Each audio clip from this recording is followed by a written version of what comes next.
Hidup dalam kebaikan Allah.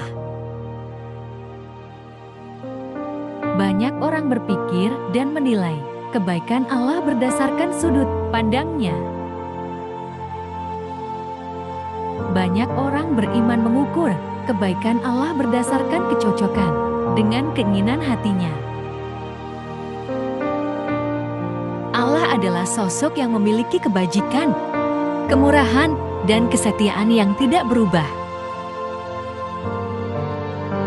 Kebenaran bahwa selamanya Allah itu baik, pertama kali harus diterima dengan iman. Berbahagialah mereka tidak melihat Allah, yang namun percaya kepada Nia. Sesuai dengan yang dinyatakan dalam kitab suci, kita meyakini bahwa selamanya Allah itu baik. Ada pengalaman-pengalaman hidup yang perlu dinikmati agar dipahami. Allah adalah inisiator dari semua yang baik. Tidak ada manusia yang memiliki kebaikan selain apa yang telah diperolehnya dari Allah. Keserakahan bersaudara kembar dengan kesombongan. Kehidupan yang baik di hadapan Allah tidak ada hubungannya dengan menjadi kaya. Tanpa perspektif pada kekekalan, kehidupan manusia akan sepenuhnya terfokus pada hal-hal duniawi dan materi. Kesombongan bagaikan penyakit aneh. Yang menderita bukanlah orang yang mengidap penyakit itu, namun orang lain di sekelilingnya. Masalah yang selalu muncul pada orang yang merasa mampu dengan kekuatannya sendiri adalah ia akan cenderung menyembah dirinya sendiri. Tidak ada yang ada padamu yang bukan pemberian Allah. Setiap anak harus belajar perbedaan antara tidak dan belum. Kedua kata itu memiliki pengertian yang tidak sama. Kebaikan Allah tidak didasarkan pada kebaikan Anda, namun didasarkan pada pribadi Allah yang baik.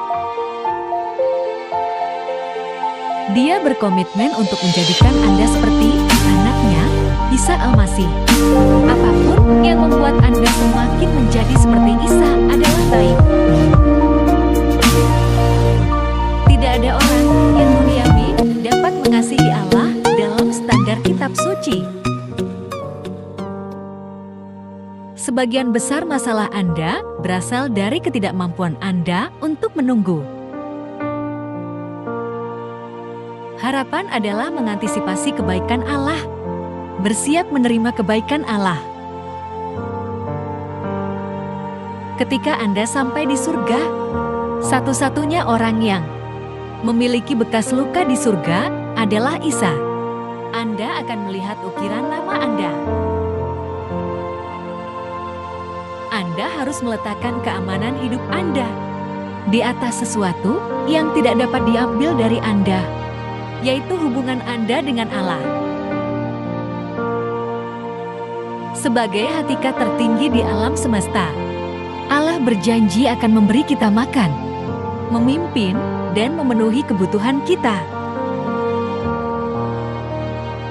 Dengan percaya kepada Allah, sikap dan keinginan kita akan berubah dari menginginkan segalanya menjadi menerima penyediaan dan kuasanya untuk hidup baginya.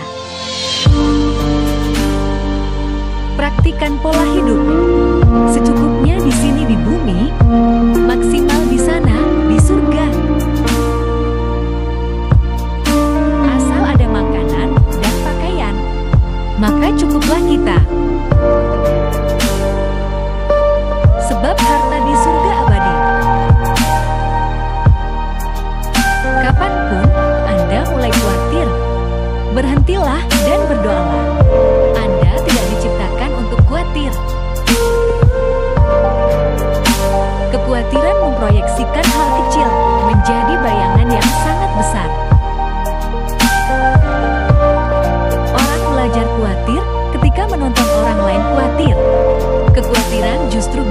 memperpendek hidup Anda. Kebergantungan total kepada Allah sebagai lawan dari kemandirian manusia. Khawatir merusak hari ini dan menggerogoti kekuatan Anda. Tubuh Anda tidak dirancang untuk menanggung kekhawatiran.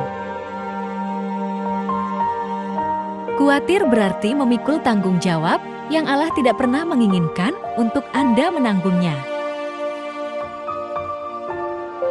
Jika Allah bisa dipercaya untuk keselamatan, maka Dia bisa dipercaya juga akan hal lainnya. Anda bertingkah seperti anak yatim. Setiap kali Anda khawatir adalah praksis ateisme. Jenis kekhawatiran yang terburuk adalah percaya bahwa yang terburuk akan terjadi dalam hidup. Setiap area kehidupan Anda yang tidak di bawah kekuasaan Allah akan menjadi sumber kekhawatiran dan ketidakamanan seluruh hidup Anda. Hidup itu satu hari pada satu waktu. Terburu-buru menciptakan kekhawatiran. Ada 2 hari yang tidak perlu Anda khawatirkan, yaitu hari kemarin dan hari besok. Allah ingin Anda bergantung padanya satu hari setiap kali.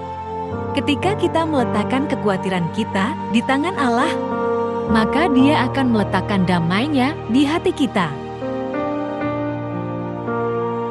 Tantangan hidup membuat orang tidak tahu bagaimana bersantai. Sementara Tuhan mengembangkan bisnis Anda, Dia juga ingin mengembangkan Anda. Allah memberkahi saya melalui orang lain. Allah juga memberkahi orang lain melalui saya. Allah menetapkan istirahat sama pentingnya dengan bekerja. Nilai hidup Anda lebih dari pekerjaan Anda. Hubungan dengan Allah mengubah kerja keras yang sia-sia dan melelahkan menjadi produktif dan rohani. Jika Anda tidak bersedia berbaring, Allah akan membuat Anda berbaring. Jalan Allah bukan hanya jalan yang benar, melainkan juga jalan yang sehat. Nikmati apa yang Anda miliki dan batasi pekerjaan Anda hingga 6 hari dalam seminggu. Nilai hidup saya tidak ditentukan oleh apa lakukan yang saya, tetapi oleh siapa yang memiliki saya. Hal terpenting dalam hidup bukanlah benda atau materi. Inti dari orang beriman adalah hubungan dengan Allah. Menggantungkan hidup pada kekayaan di dunia ini adalah hal yang berbahaya. Dosa membuat kita cacat dalam banyak hal. Terkadang kita tidak sengaja saling menyakiti. Respon Anda terhadap luka dalam hidup jauh lebih penting daripada luka yang Anda alami. Siapa yang terluka pada saat Anda marah? Dirimu sendiri. Jika Anda membalasnya, Anda tidak lebih baik dari mereka yang melukaimu. Allah bukan hanya Allah yang pengasih, namun Dia adalah Allah yang adil. Penghakiman pasti akan terjadi. Anda memaafkan orang karena Anda tidak ingin membawa rasa sakit lagi. Orang yang pahit hati tidak akan pernah berhenti menyakiti. Dendam dan rasa bersalah adalah 2 hal terbesar yang merusak jiwa Anda. Jika ada dendam, Anda harus mengampuni mereka. Jika ada rasa bersalah, Anda harus meminta pengampunan dari Allah. Ketika Allah mengampuni dosa-dosa kita, semua catatan dosa kita terhapus bersih. Kebaikan berarti mengambil inisiatif dalam menanggapi kebutuhan orang lain dengan murah hati.